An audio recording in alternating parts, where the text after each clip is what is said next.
Renoncer au mensonge. Il sait que abandonner le mensonge. Non. Et tu crois qu'il y a pas qu'à attirer par la puissance qui est en toi. Allez-y. Que chacun de vous parle selon la vérité à son prochain. Oui. Car nous sommes membres les uns des autres. Membres les uns les autres. Continuez. 16:32. Écoutez. Si vous vous mettez en colère. Si vous vous mettez en colère. Ne péchez point. Que le soleil ne se couche pas sur votre colère. Et ne donnez pas accès au diable. Que celui qui dérobait ne dérobe plus. Qui volait. Mais plutôt qu'il travaille en faisant de ses mains ce qui est bien. Avoir de quoi donner à celui qui est dans le besoin.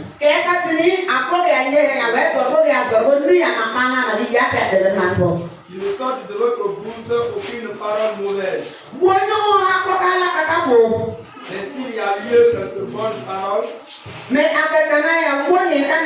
qui servent à l'édification et communiquer une grâce à ceux qui l'attendent.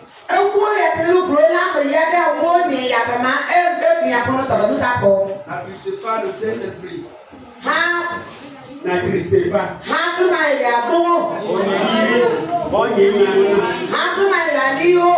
Dans lequel vous avez été scellés pour le jour de la rédemption.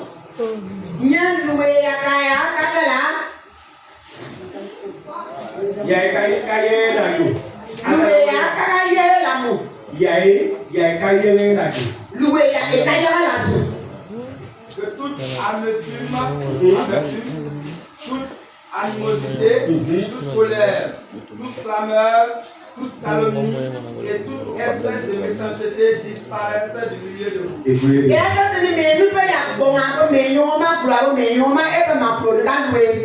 Soyez bons les uns envers les autres. Aux partisans, vous pardonnant réciproquement comme Dieu vous a pardonné en Christ. Vous voyez, comparé aux 10 commandements là, ça là c'est plus compliqué à faire, n'est-ce pas? Ne pas te mettre en colère là.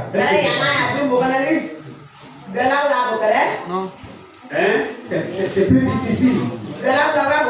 Amen. Mais Dieu sait qu'il est maintenant en nous. Tu peux abandonner le vol. Tu peux abandonner le mensonge. Tu peux abandonner la colère. Alléluia. Si tu veux parler, ne parle pas avec colère. Ne sois pas amer. Il y en a qui sont amers. Il y en a qui sont habitués à la querelle, à la bagarre, aux injures, les calomnies, les critiques, etc. Par la présence de Dieu en toi, Dieu te dit de faire disparaître toutes ces œuvres.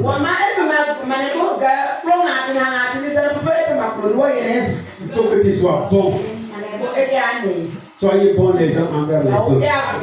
Pardonnez-vous réciproquement. Comme Christ nous a pardonné.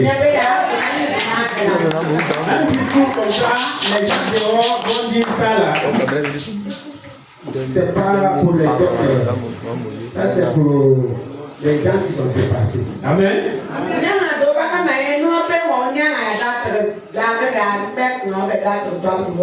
Que Dieu bénisse sa parole. Amen.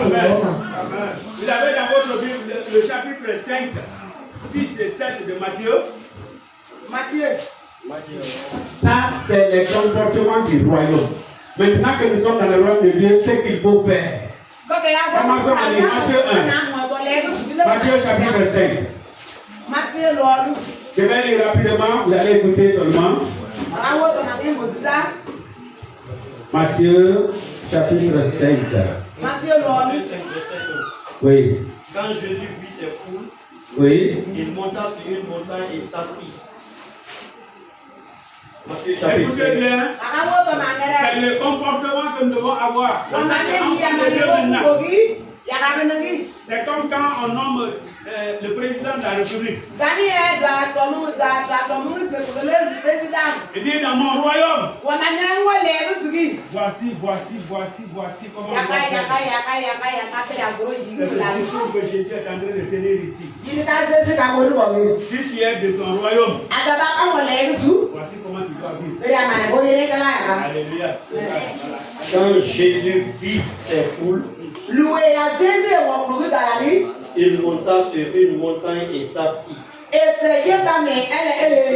Ses disciples vinrent auprès de lui et il s'est mis à leur donner ses enseignements. Heureux ceux qui se savent pauvres en eux-mêmes.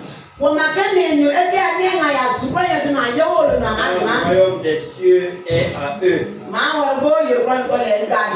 Heureux ceux qui pleurent, car Dieu les consolera.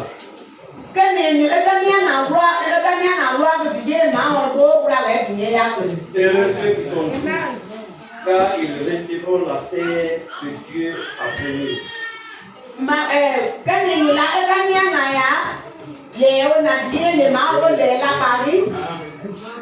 Ceux qui sont doux, car ils recevront la terre que Dieu a promise. La terre comme promesse. Heureux ceux qui ont faim et soif de vivre comme Dieu le demande, car Dieu exaucera leurs désirs.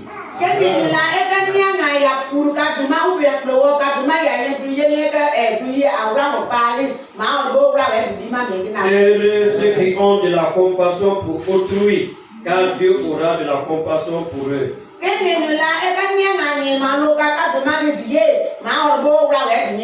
Heureux ceux qui ont le cœur pur, car ils verront Dieu.